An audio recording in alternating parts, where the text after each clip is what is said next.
During dinner, my parents said the entire inheritance would go to my sister, not to an adopted daughter like me. But when I became rich, they demanded a share. The first time my mother called me lucky, I was 9, balancing on a wobbly stool at the kitchen sink because the faucet didn't reach the bottom of the dish bin. The water was too hot. My hands were turning that angry pink that meant they'd itch later, and my sister was in the living room sprawled across the couch, laughing at something on the television like she owned the air in the room. My mother didn't even look at me fully. She kept her eyes on the pot she was scraping, and she said it like a casual fact. "You're lucky we took you in. Most kids don't get a roof. Lucky. Not loved, not wanted. Lucky. I'm Nadine. I'm a woman. I'm 25, and I'm adopted." That sentence alone comes with 1,000 assumptions from strangers. But my issue was never strangers. Strangers are clumsy, curious, sometimes rude, but they don't live in your bones. The people who raised me did. My parents worked hard. My father did factory shifts that left him smelling like metal and sweat. And my mother sewed for neighbors and picked up whatever side work she could find. We were not rich. We were counting coins in the jar on the counter, poor.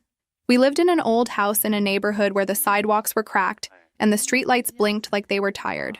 Some months, the fridge looked like a sad joke. But money wasn't the worst part. The worst part was how love in that house always came with a receipt. There was always a tally. And somehow my sister never owed anything. My sister was older, biological, and treated like she came with an invisible warranty. If she had a bad day, it was a crisis. If I had a bad day, it was attitude. If she forgot chores, my mother laughed and called her a dreamer. If I forgot something, my mother went cold and reminded me, "We didn't have to take you." My father wasn't loud all the time. That would have been easier to name. He was mostly quiet, which somehow made him scarier. He'd sit at the table with a stiff jaw and just watch everything like he was waiting for someone to mess up so he could justify being angry. When he did speak, it was short, flat sentences that landed like stones. By the time I was 12, I could run the house like a little exhausted manager. I knew which bills were late because my mother narrated it out loud like she was the main character in a tragedy. I knew how to stretch groceries into dinners that lasted. I learned to read the temperature of a room the way some people read weather. I learned when to disappear. I learned how to swallow feelings so fast I didn't even taste them. And I learned how to be useful. Because being useful was the only thing that made me feel vaguely safe. The clearest snapshot of my childhood is my sister's 15th birthday party. My mother went all out, which meant balloons, decorations, food, the whole thing. Neighbors came with gifts and big smiles. My sister posed for pictures like she was on a magazine cover. I floated around refilling cups, wiping spills, and quietly managing the chaos. At one point, a woman I didn't recognize asked my mother, "And who is she?" My mother didn't even hesitate. "Oh, that's Nadine. She helps me." Like I was a neighbor kid she'd hired for the afternoon. That night, after everyone left, my mother hugged my sister and said, "You deserve the best." Then she looked at me and said, "Don't sulk. You should be grateful." I wasn't sulking. I was empty. There's a difference. When I turned 18, I moved out as fast as I could manage, which wasn't fast because I had no money and no safety net. I rented a tiny room in a crowded house with one bathroom that always smelled like cheap cleaner and old damp towels. The walls were thin enough that I could hear other people's lives through them, which was somehow both comforting and depressing.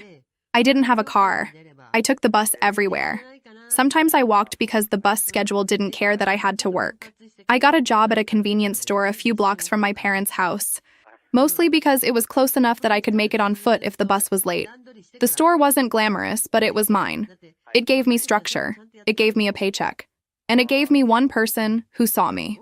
My coworker was a woman around my age, and from the first week, she had this quiet, watchful way of noticing things without making you feel inspected. She didn't ask invasive questions. She didn't do that fake pity voice. She just treated me like I mattered, which sounds dramatic. But when you grow up with conditional affection, being treated normally feels like a miracle. The first time she saw my mother in the store, she waited until my mother left, then said low and certain, "She doesn't talk to you like a mother." I laughed like it was a joke because my body didn't know how to accept the truth without deflecting. But the sentence stuck. Even after I moved out, I kept going back to my parents' house. Not because I wanted to, but because guilt was wired into my spine. My mother would call with that heavy sigh and say she worried. If I didn't visit, she'd tell people I'd forgotten where I came from. If I did visit, she'd find something to criticize, then mention how much they'd sacrificed, then ask for a little help with something. It was always framed like a family thing, like I was part of the team, but I wasn't. I was the bench player they only remembered when they needed someone to run onto the field and take a hit. I knew I wasn't loved the same way. I knew it.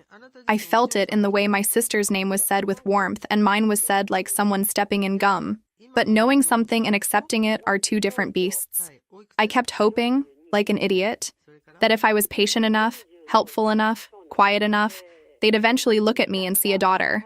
Then, on a Friday night that smelled like fried food and exhaustion, my mother texted, "Family dinner. Important." Important meant my stomach tightened. Important meant someone needed something. Important meant I should bring my best neutral face and leave my feelings outside the house. I showed up anyway, because of course I did. My sister was already there, sitting at the table like she'd been invited to a ceremony. My mother had set out plates she rarely used, which should have been my first clue this was a performance. My father sat at the head of the table, quiet and stiff, like he'd rehearsed his role. We ate in that tense way families do when nobody actually likes each other but everyone is pretending there's love in the room. My sister chatted about her job and her plans and her stress, which was always treated like a national emergency. I mentioned my shift schedule and that my rent might be going up again, and my mother made a little dismissive noise like I'd commented on the weather. Then my father cleared his throat. "We've been getting our things in order." I blinked. "Like, what things?" My mother smiled. Too bright, too controlled. Grown-up things, planning, the future. My sister's eyes flicked to me and I caught a smirk. Not a full grin, just a small curl of satisfaction, like she already knew how this would go. My father said, "We don't want confusion later." "Confusion about what?" I asked. And even as I said it, my chest tightened because I already knew. My mother set her fork down carefully. "Inheritance." I let out a short laugh, not because I thought I'd get anything, but because the idea of them planning something and including me felt like a bad joke. My father stared at his plate. "The house. Whatever is left. It's going to your sister." Silence sat on the table like a heavy pan. I looked at my mother. "Okay, and..." My mother shrugged. "And that's that. Blood is blood. You've had a roof, food, a name. You've had more than you would have otherwise." My sister leaned back, crossed her arms, and said, "I mean, it's not like you were ever really part of this." Adopted. The word wasn't said, but it hung there anyway. My father finally looked up. His eyes were flat. "You should be thankful. We didn't have to take you." My throat tightened so hard it felt like I'd swallowed something sharp.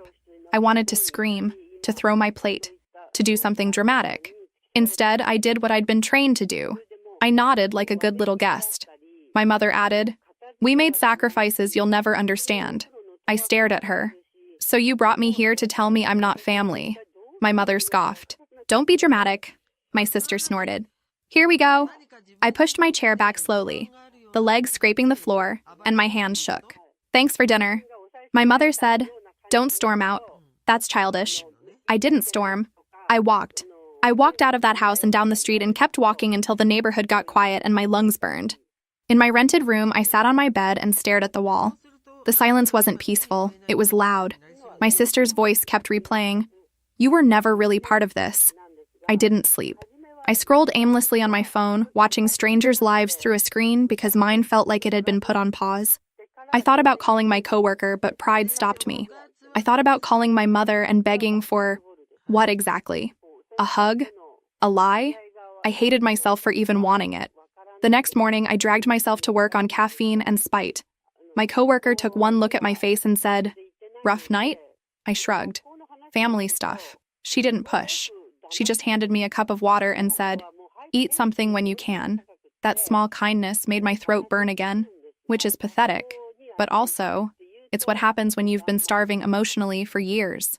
A crumb feels like a meal. Later that week, during a slow stretch at the store, my coworker brought up the dinner without even naming it. She just said, "You look like you got punched in the soul." I laughed, which came out brittle.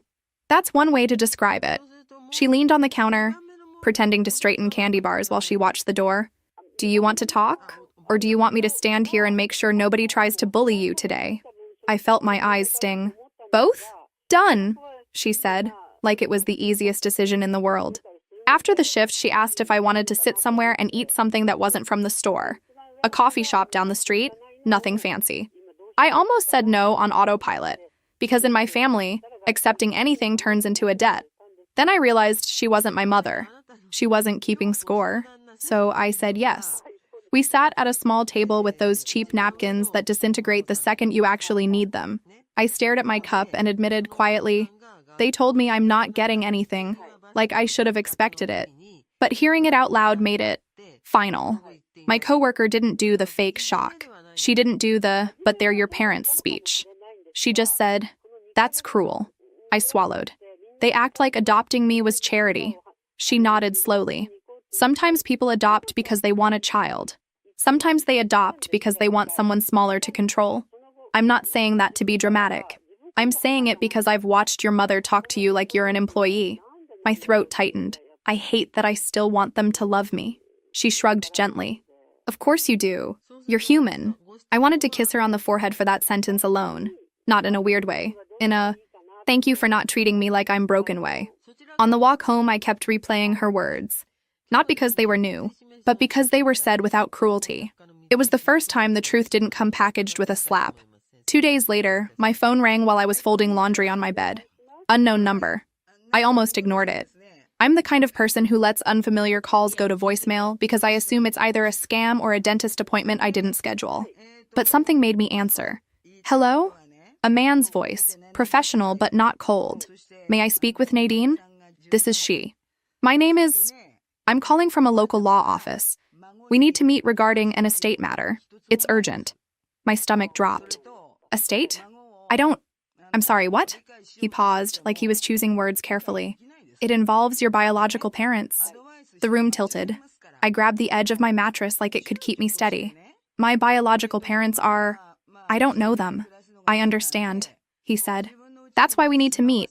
There are documents. Can you come in tomorrow?" My brain tried to protect me by insisting this was a scam, except he didn't ask for money. He didn't ask for account numbers. He sounded tired, like someone who makes hard calls for a living. I said yes, because what else do you say when a stranger drags your entire origin story out of the shadows? The next day, I left work early with my manager glaring at me like I'd committed a crime. I took the bus across town to an office building that smelled like old carpet and printer ink. The law office was modest. No dramatic glass walls. Just a waiting room with outdated magazines and a receptionist who looked like she'd seen everything.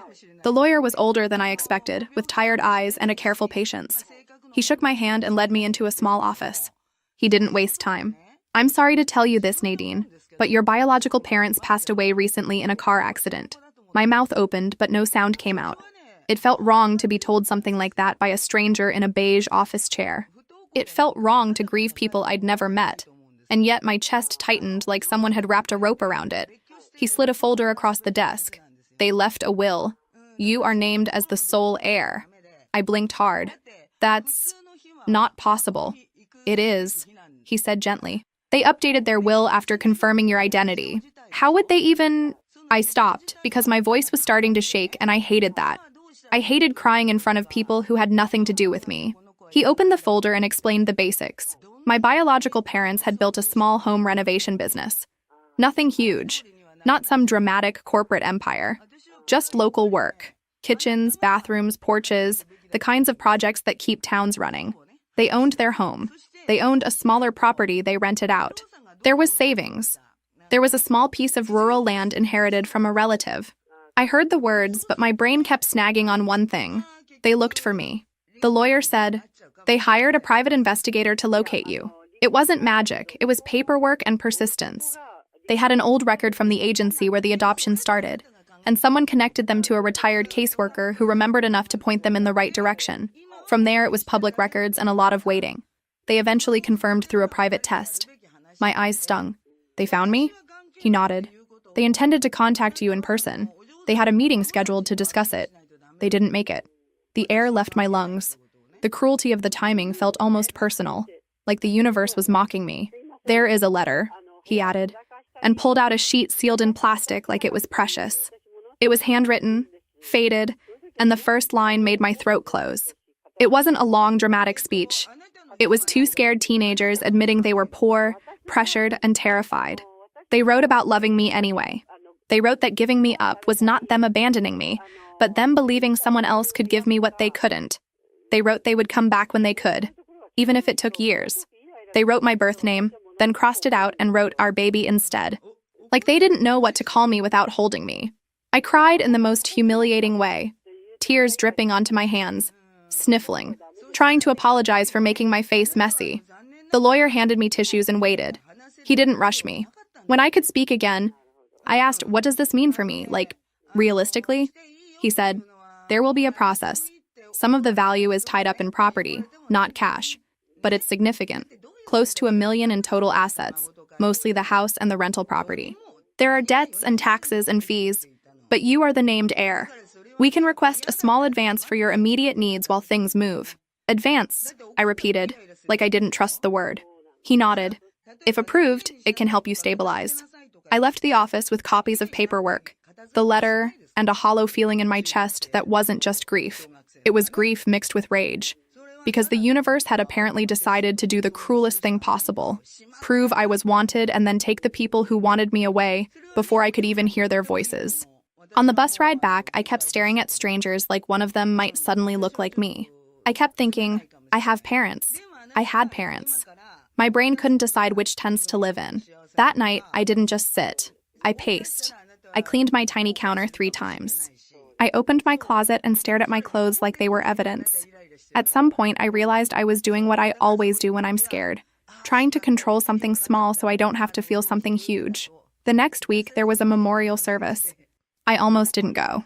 The idea of walking into a room full of people who actually knew my biological parents made me feel like an imposter.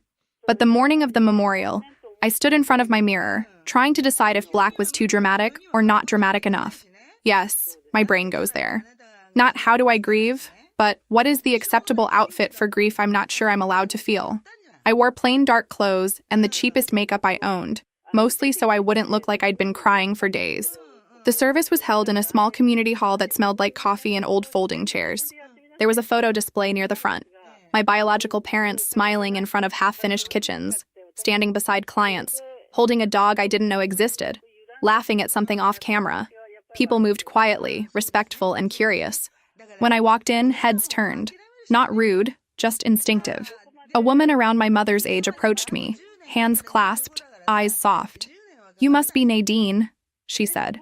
My throat tightened. Yeah. She nodded like she'd been waiting years to say that sentence. They talked about you. Not constantly, but often enough. They were careful. They didn't want it to be about guilt. They just wanted you to know you were loved. I made a sound that was half laugh, half sob. She hugged me before I could stop her. I stood stiff at first, then melted a little, because being held without it turning into a debt is a strange experience when you grew up like I did. People came up one by one. A guy with paint-stained hands told me they helped him when he was behind on rent. An older man said they built a ramp for his porch without charging extra because his wife used a walker.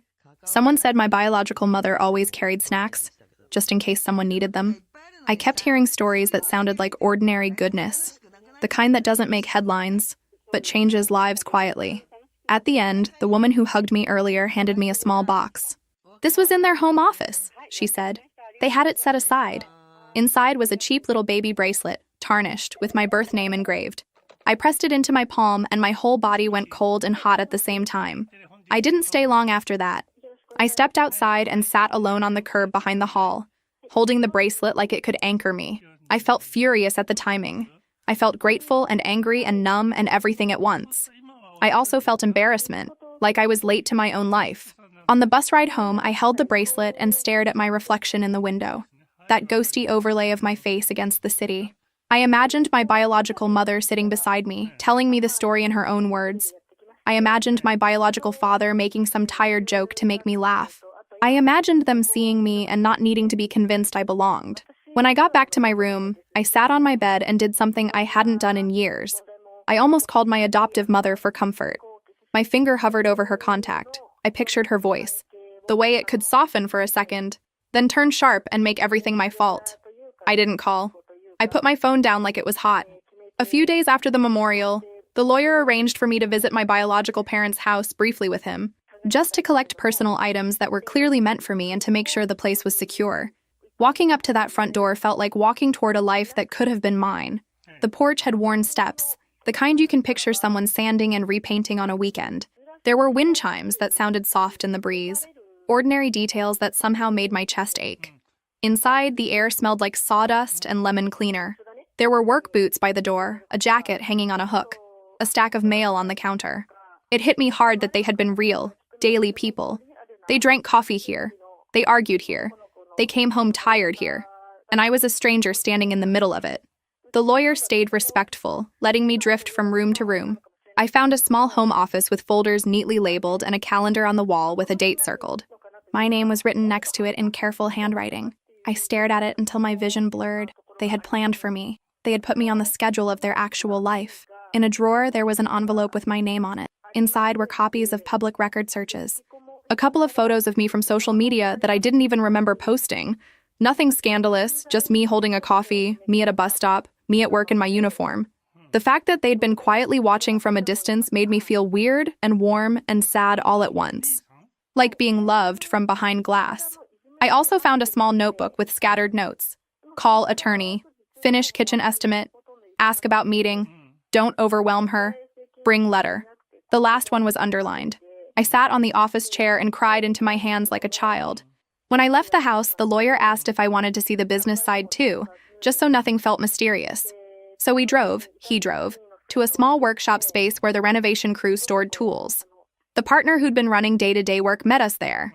He was polite, a little awkward, and he kept looking at me like he didn't want to say the wrong thing. They were good people, he said finally. They worked their butts off. They weren't rich, but they were generous. They talked about you like hope. Like the thing that kept them going when it was hard. I nodded because speaking felt impossible.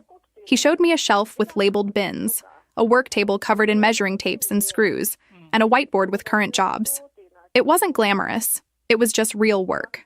And realizing my biological parents built this life with their hands, after starting with nothing, made me both proud and furious. Proud of them. Furious that I didn't get to hear them tell me themselves. A few days later, the lawyer called and said the advance had been approved. About $15,000. I stared at my bank app like it was a prank. Then I stared again. Then I stared until my eyes hurt.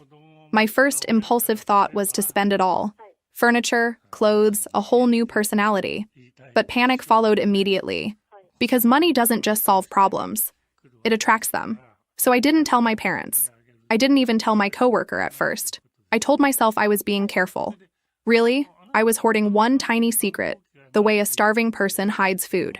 That week, my landlord taped a note to our front door. Rent was going up the next month, a big jump, written like a threat instead of a conversation. I read it twice, blinking like maybe the words would rearrange into something kinder. I used part of the advance to pay ahead and buy myself breathing room. The relief lasted about 12 minutes, until guilt showed up wearing my mother's voice. Because my mother did what she always does when she senses distance. She came looking. She called first. "You've been ignoring us," she said, like I'd stolen something. "I've been busy," I lied. "With what?" she pushed. "You don't have anything going on." That sentence, so casual, so cruel, hit harder than it should have. "I work," I said. "I have a life." My mother laughed. "Don't get defensive. We're just checking on you." The next day, she checked on me by showing up at my job. During a rush, when there were customers in line and my manager was already irritated, my mother walked in with her loud, sweet voice, the one she uses when she wants an audience. "There she is," she announced. "My daughter."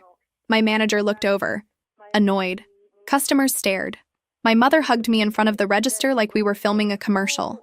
Then she leaned in and whispered, "You look better. What's going on?" I hated that she noticed. I hated that she was hunting for a reason.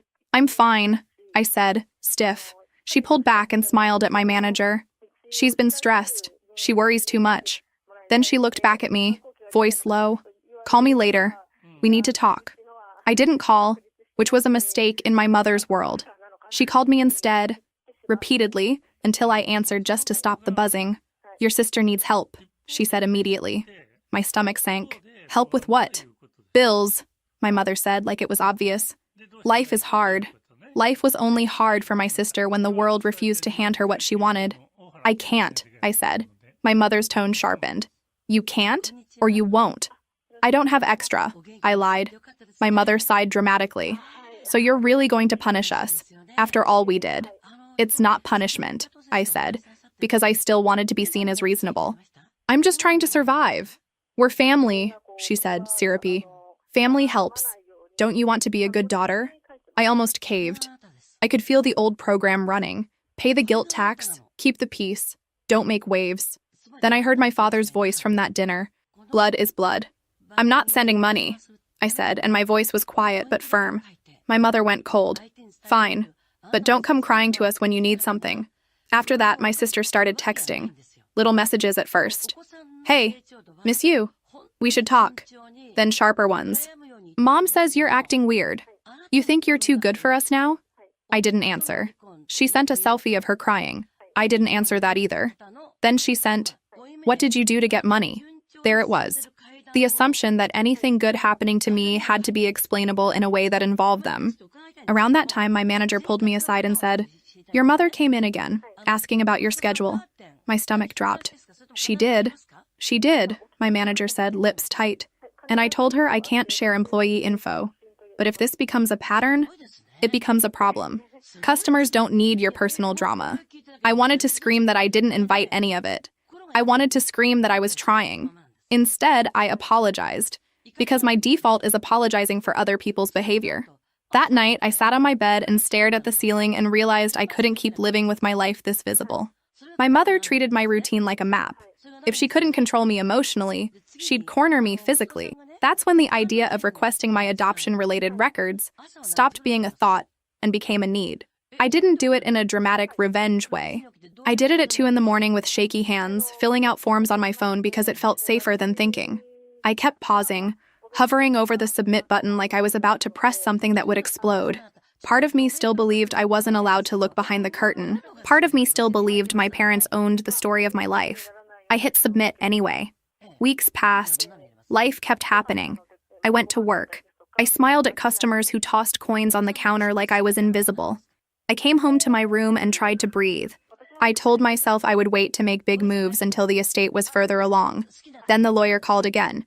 "One of the properties can be made available for you to move into soon," he said. I froze. Soon like a few weeks, he said. "The house is empty. You are the named heir. While we finish the paperwork, you can stay there temporarily if we document everything and you take over the utilities. It's a practical step, not a magic one." It sounded almost unreal. A house. A real house. Not a room with a lock and a shared bathroom. A place where I could close a door and have it be mine. When I went to see it, it was in a quiet neighborhood with trees and sidewalks that didn't look like they were considering giving up. 3 bedrooms. A small yard. A porch. Nothing flashy, just steady. I walked through each room like I was afraid to touch anything. I opened closets. I ran my hand along a windowsill. I stood in the kitchen and pictured myself cooking without someone watching me like a hawk. Then I sat down on the living room floor and cried, because of course I did. I hired a modest moving service and packed my tiny room like I was escaping. I didn't have much. Some clothes, some books, a cheap lamp, dishes, and the letter. I carried the bracelet in my pocket like a secret. The move itself was ordinary and exhausting. Boxes, tape, sweating through my shirt.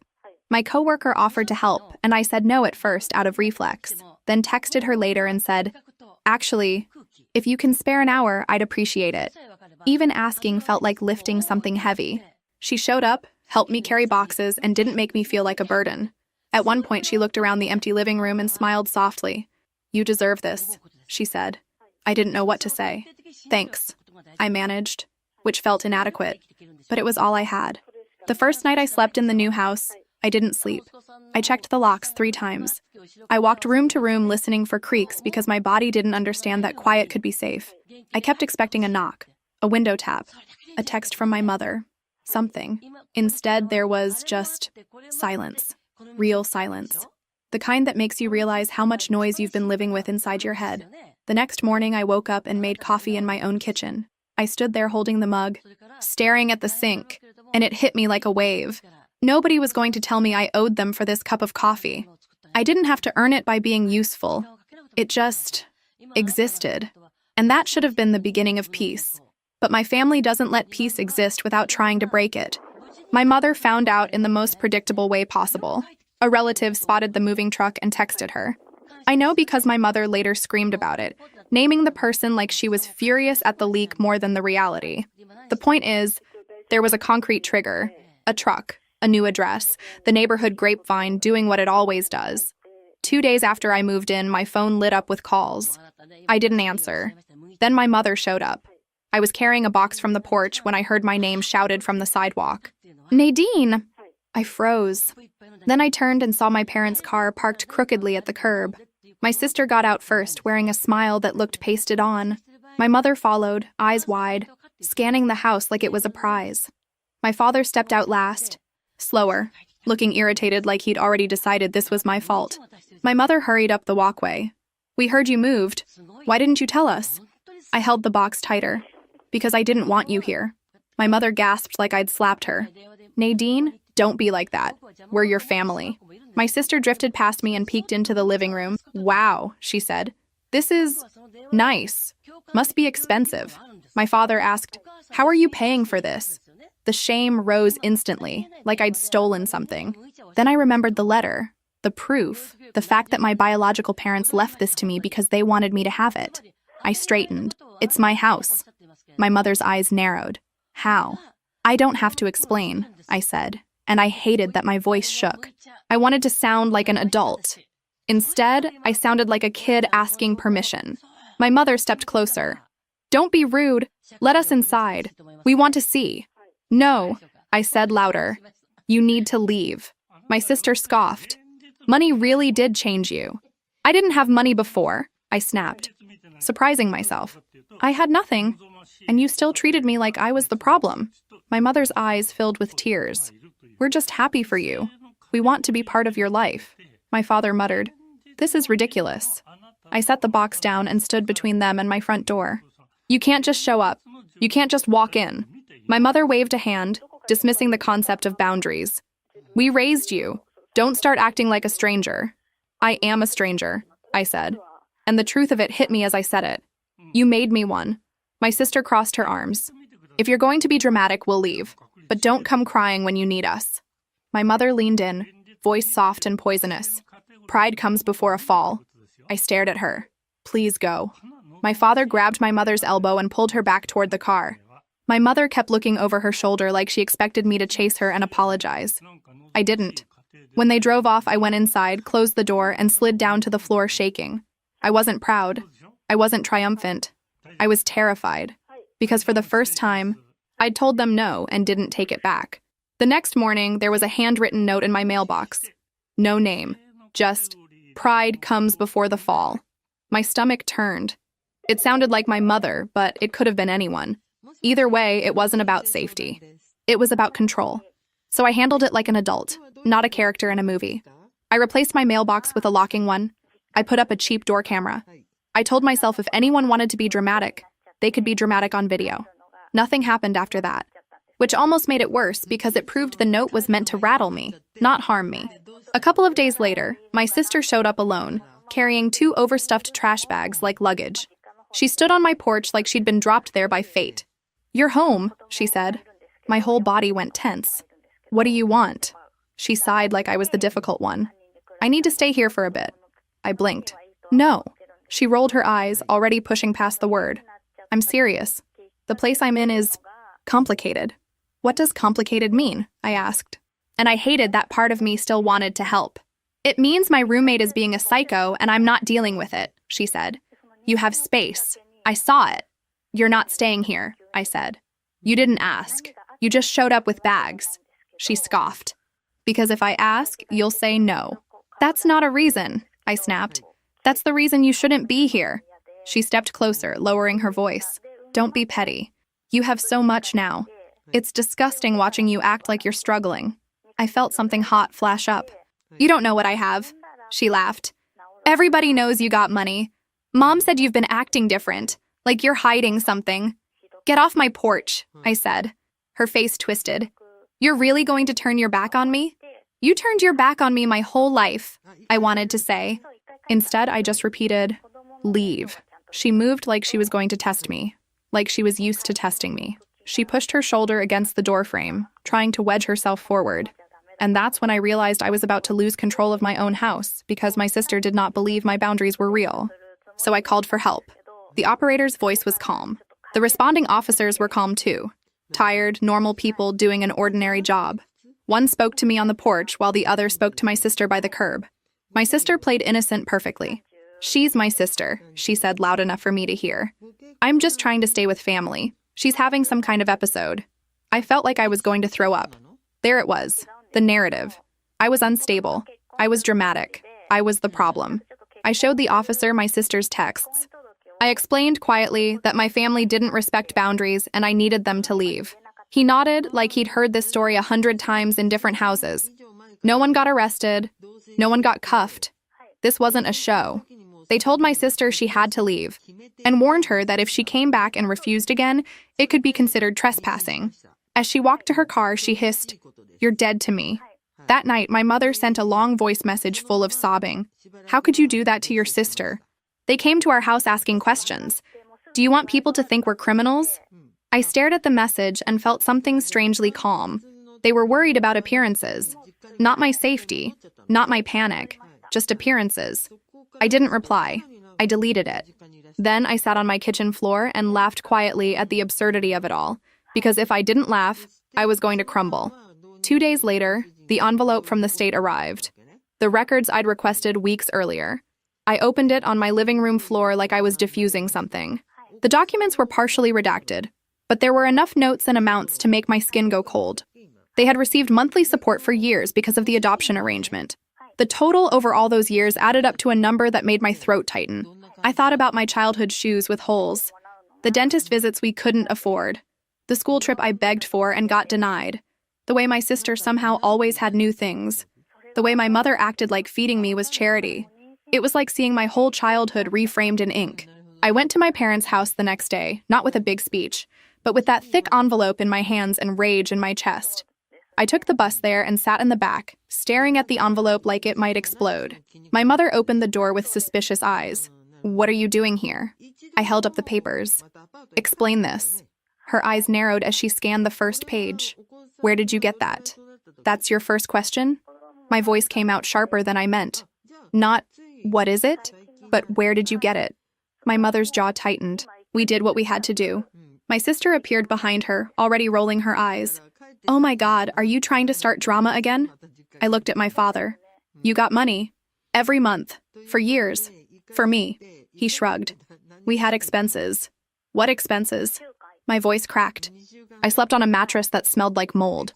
I wore secondhand clothes. I never got braces even though you mocked my teeth." "What expenses?" My mother's face hardened. "That money kept this house running. So you used me to pay your bills," I said. And the words tasted like metal. My mother leaned forward, voice low and dangerous. "Watch your mouth. You don't get to come in here acting like a saint. We fed you. We kept you. We gave you a name. You want to talk money? How much do you think it costs to raise a child?" My sister snorted. "Maybe you should be grateful you weren't left in the system." There it was again. Lucky. Grateful. Like my existence was a chore they tolerated. My instinct to apologize rose up automatically. I could almost feel my mouth forming the words. Then I swallowed hard. "I don't want the money back," I said, surprising myself with how steady I sounded. "I want you to stop pretending you sacrificed for me, because there's a paper trail. You weren't martyrs. You were paid." My mother's face went red. "How dare you?" My father stood up. "If you're going to disrespect us, you can leave." I stared at them. "What family?" I asked quietly. And that was the moment the room changed. Even my sister stopped smirking for a second, like the truth hit her in the face and she didn't like how it felt. I left. I didn't scream. I didn't throw anything. I left with my hands shaking and my stomach in knots. On the bus ride back, I stared out the window and felt something I didn't expect. Relief. Like I'd finally said a truth out loud, and the sky hadn't fallen. Of course the sky didn't fall. My mother just called me a dozen times that night. I didn't answer. Then the rumors started. My coworker called after her shift and said, "I don't want to freak you out, but your sister is telling people you got money doing something illegal." Like, shady stuff. I felt cold spread through my chest. "Of course she is. And there's a fundraiser post," she added. "It has your childhood photo. It says you abandoned your family, and they need help." My mouth went dry. "Send it." When I saw it, rage rose so fast I felt dizzy. My face as a kid. The caption calling me cold.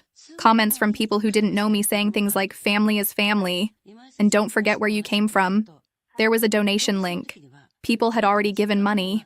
I sat at my kitchen table staring at my own face and thought, so this is what they do when they can't control me privately. They make me a villain publicly. I did something reckless, but not cinematic. I didn't show up screaming with a megaphone. I paid for a ride to my parents' house because the bus felt too slow for the rage buzzing in my skin. My mother answered the door with fake surprise. "Oh, Nadine, are you here to apologize?" I held up my phone. "Take it down." My mother blinked. "Take what down?" "The fundraiser, the lies." My picture. My mother's face hardened. "Your sister is just trying to help. We need assistance. Bills are high." "You're using my face," I said. "You're saying I abandoned you." My mother scoffed. "You did." My sister appeared behind her, smirking. "You could just give us some, like a decent person." "So this is about money," I said. My sister tilted her head. "Isn't everything? You had no problem taking from us." I laughed, sharp and bitter. "You got paid to raise me." My mother's eyes flashed. "Stop bringing that up. You always want to play victim." "I'm asking you to stop lying," I snapped. My sister shrugged. "People are donating. It's working."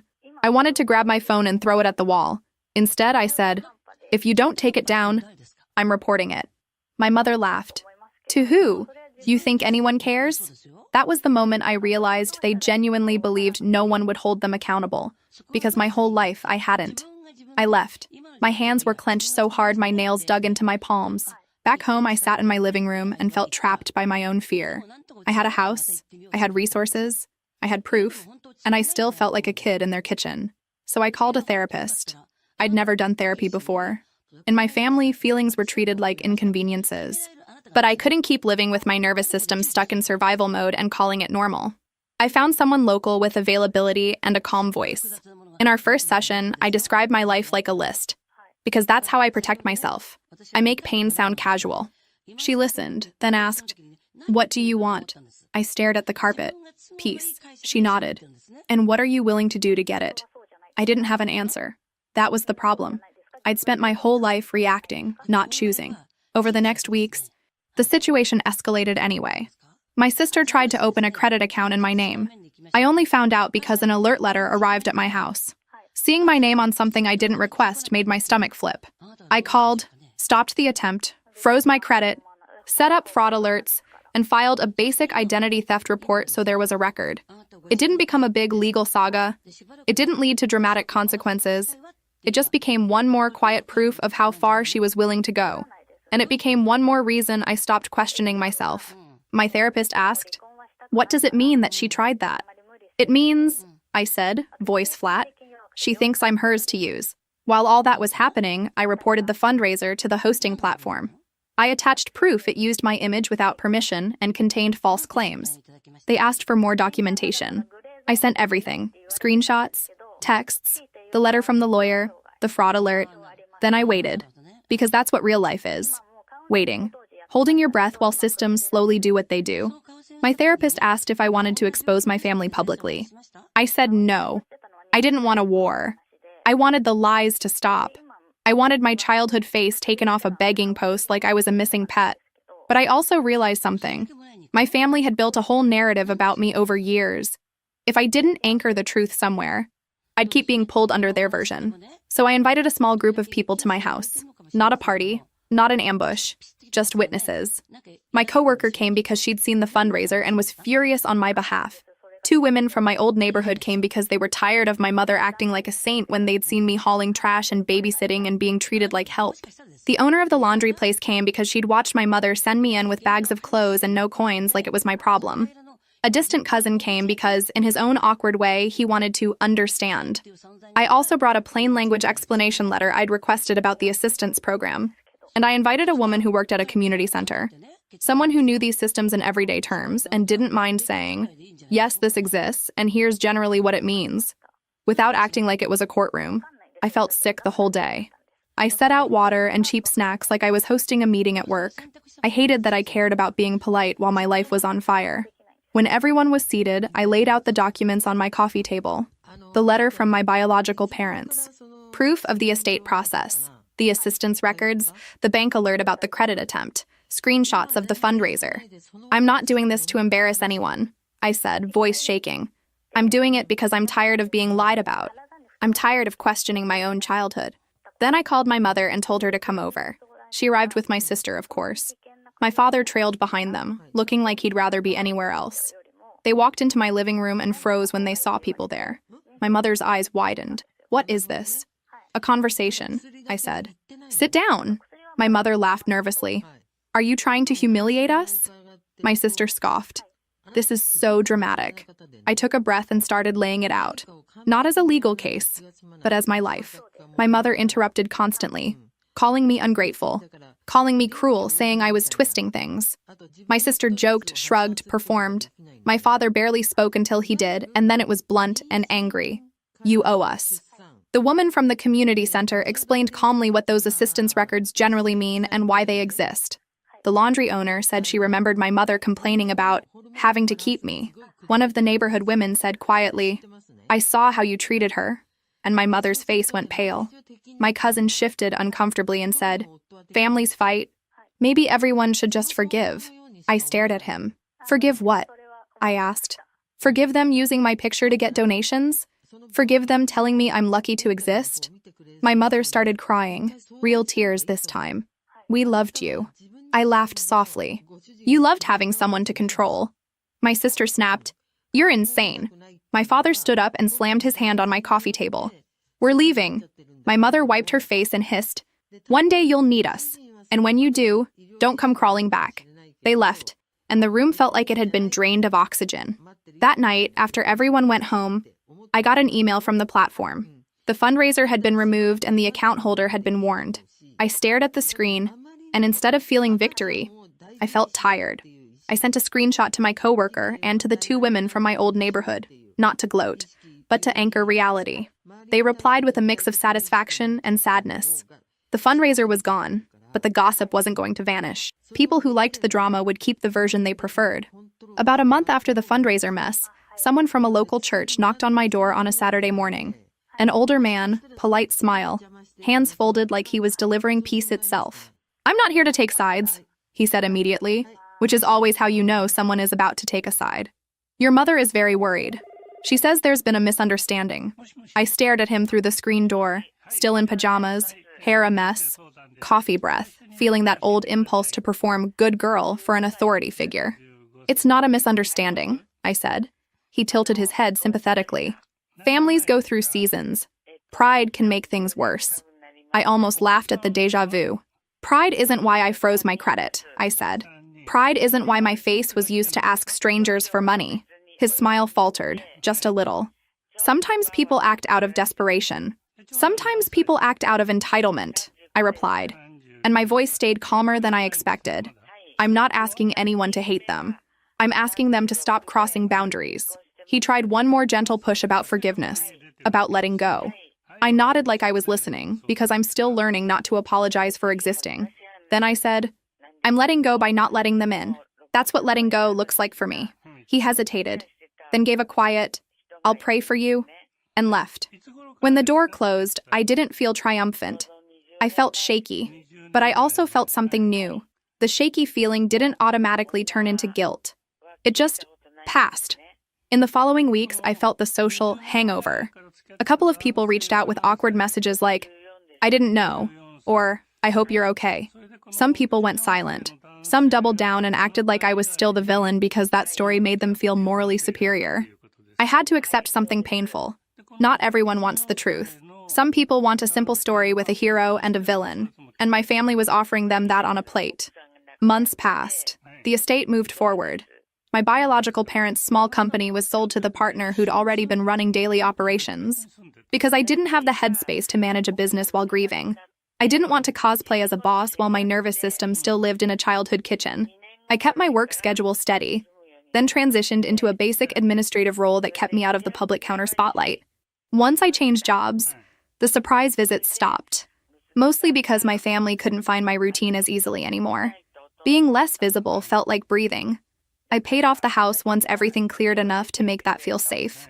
The rental property stayed rented, and I learned slowly how to handle normal adult problems without turning them into panic spirals. The first time a tenant texted me about a leaky sink, I stared at the message for 10 minutes as if it were a test. Then I hired a repair person, paid the bill, and cried afterward because doing a normal thing felt like climbing a mountain. Somewhere in the middle of all this, I bought an older used car. Not because I was trying to show off, because I was tired of the bus schedule controlling my life and tired of feeling exposed walking everywhere. The first time I drove alone to a grocery store, I sat in the parking lot with my hands on the steering wheel and realized I wasn't waiting for permission anymore. I was just living.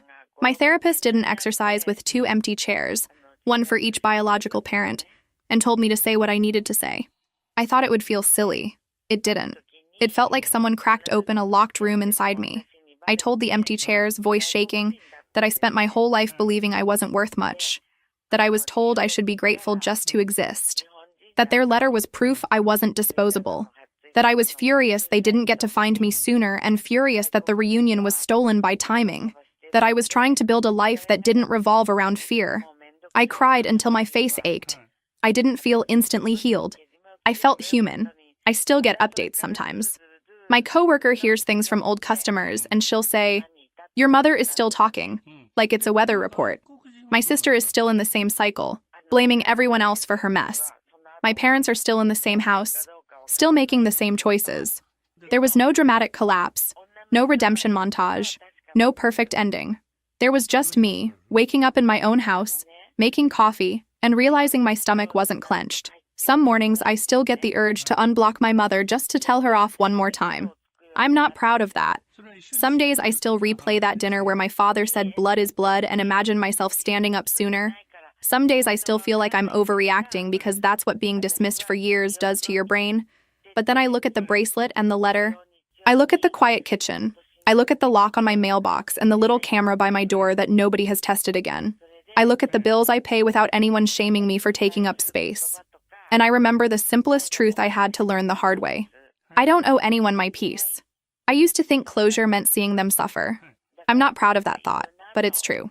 When you've been treated like trash, part of you wants the people who did it to feel your pain.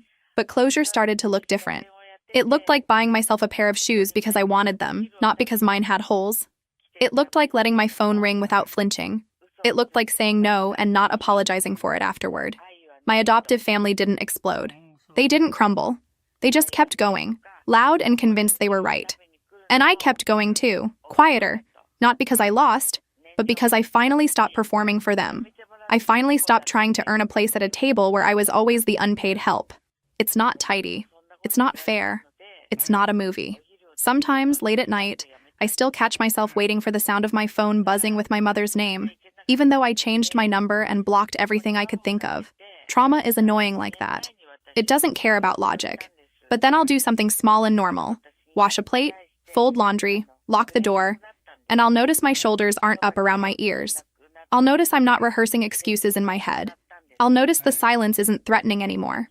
And in those moments, I don't feel like the lucky, adopted kid they kept reminding me of. I feel like a woman who finally stopped auditioning for love that was never going to be given freely. It's just real.